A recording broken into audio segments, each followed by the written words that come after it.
नमस्कार, शोभा विजय किचनमध्ये आपले खूप खूप स्वागत आहे। आज आपल्या किचनमध्ये रेस्टॉरंट स्टाईल अशी पालक पनीरची रेसिपी पाहणार आहोत। तर हा पालक पनीर तुम्ही एकदा जर घरात बनवला तर पुन्हा पुन्हा बनवायला इतका अतिशय सोपा आहे, तसेच चवीलाही अप्रतिम आहे। हॉटेलचा खायला विसरून जाल, तुम्ही घरीच बनवाल तर नक्की एकदा ट्राय करा। व्हिडिओ आवडला तर नक्की शेअर करा। तर इथे पालक स्वच्छ धुवून घेतलेला आहे। तर इथे पूर्वतयारी आपण सुरुवातीला करूया। तर कढईमध्ये पाणी घेतलेले आहे, पाण्यामध्ये थोडीशी मीठ व थोडीशी साखर टाकून घेणे आणि छान एक पाण्याला उकळी आल्यानंतर ह्यामध्ये धुतलेली पालकाची पाने एक जुडी घेतलेली आहे। तरी सर्व आपल्याला पाने 2 मिनटं छान शिजवून घ्यायची आहे, अतिही शिजवू नये। तर अशा प्रकारे 2 मिनटं छान शिजवल्यानंतर लगेच ही पालकाची पाने एका भांड्यात घेऊन ही सर्व पाने आपल्याला त्यामध्ये टाकायची आहे, जेणेकरून पालकाचा रंग तसाच राहील। आणि छान थंड झाल्यानंतर मिक्सर भांड्यामध्ये आपल्याला ह्या पालकाची पेस्ट करून घ्यायची आहे। तर छान पेस्ट करून घेऊया।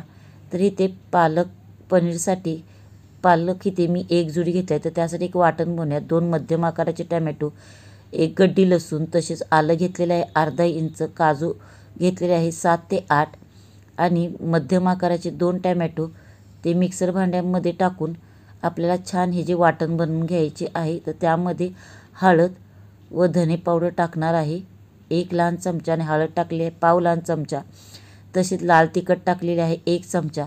मिक्सरला छान आपण ही बारीक पेस्ट करून घेऊया। जर तुम्हाला पाण्याची गरज असेल तर तुम्ही वापरले तरी चालेल, पण पेस्ट छान बारीक करून घेणे अशा प्रकारे। तर आपली ही पूर्वतयारी करून झाली। तर चला आता आपण पालक पनीर बनवायला सुरुवात करूया। तर कढईमध्ये 1 पळी तेल घेतलेले आहे, ह्याबरोबर तुम्ही बटर वापरले तरी चालेल। तसेच तेल थोडेसे गरम झाल्यानंतर जिरे टाकले 1 लहान चमचा, तसेच हिंग टाकले पाव लहान चमचा। जिरे छान तेलामध्ये तडतडल्यानंतर 1 मध्यम आकाराचा बारीक चिरलेला कांदा, तोही आपल्याला छान रंग बदलेपर्यंत परतून घ्यायचा आहे। रंग छान बदलल्यानंतर आपण जे टॅमॅटो, काजू, आलं लसूण व कोथिंबीर टाकलेली होती ते वाटण आपल्याला इथे तेल सुटेपर्यंत परतून घ्यायचे आहे। 2 मिनिट परतल्यानंतर ह्यामध्ये थोडेसे पाणी टाकून घेणे, कारण आपण ह्यामध्ये काजू वापरले जेणेकरून मसाला खाली लागेल, म्हणून थोडेसे पाणी टाकून गॅसची फ्लेम अतिशय लो करून झाकण ठेवून आपल्याला मसाला 3 मिनिटं शिजवून घ्यायचा आहे। तर पाहू शकता 3 मिनिटांत छान आपल्याला मसाला तेल सुटलेले आहे। तर मसाला छान तेल सुटल्यानंतर पालकाची जी पेस्ट बनवली आहे तीही ह्यामध्ये छान मिक्स करून घेणे, तसेच थोडेसे पाणी टाकून आपल्याला ही पालक ग्रेव्ही कितपत थिक पाहिजे त्यानुसार इथे पाणी ओतलेले आहे। तर इथे तुम्ही थंड किंवा गार कोणतेही पाणी घेऊ शकता आणि छान याला मिक्स करून झाल्यानंतर ह्यामध्ये पाहू शकता उकळी येत आहे। तर त्यापूर्वी आपल्याला इथे 1 लहान चमचा कसुरी मेथी छान हातावर चोळून ह्यामध्ये टाकलेली आहे, तसेच मीठ टाकायचे आहे चवीनुसार। आता कसुरी मेथी व मीठ छान आपल्याला ह्यामध्ये मिक्स करून आपल्याला ही पालक प्युरी शिजवून घ्यायची आहे पूर्णपणे। तर झाकण ठेवून गॅसची फ्लेम लो करून 3 मिनिटं आपल्याला पालक मसाल्यावर छान शिजवून घेतल्यानंतर पाहू शकता छान आपल्या ह्या पालकाची ग्रेव्ही तयार झालेली आहे।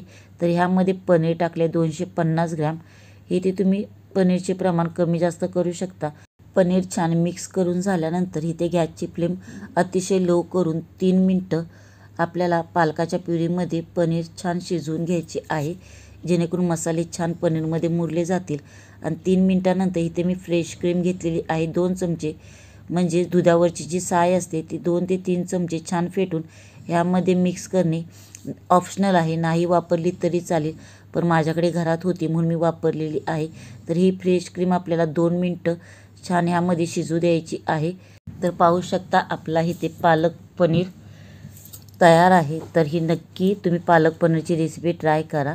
नान, रोटी, चपाती कशावरही खाऊ शकता, अतिशय टेस्टी बनते। एकदा बनवली तर पुन्हा पुन्हा बनवाल, इतक्या सोप्या पद्धतीने ही पालक पनीरची रेसिपी तुम्हाला दाखवण्याचा प्रयत्न केलेला आहे। तर रेसिपी नक्की ट्राय करा। तुम्हाला कशी वाटली मला कमेंट करून सांगा। पुन्हा भेटूया एका नवीन रेसिपीसोबत, तोपर्यंत थँक्यू।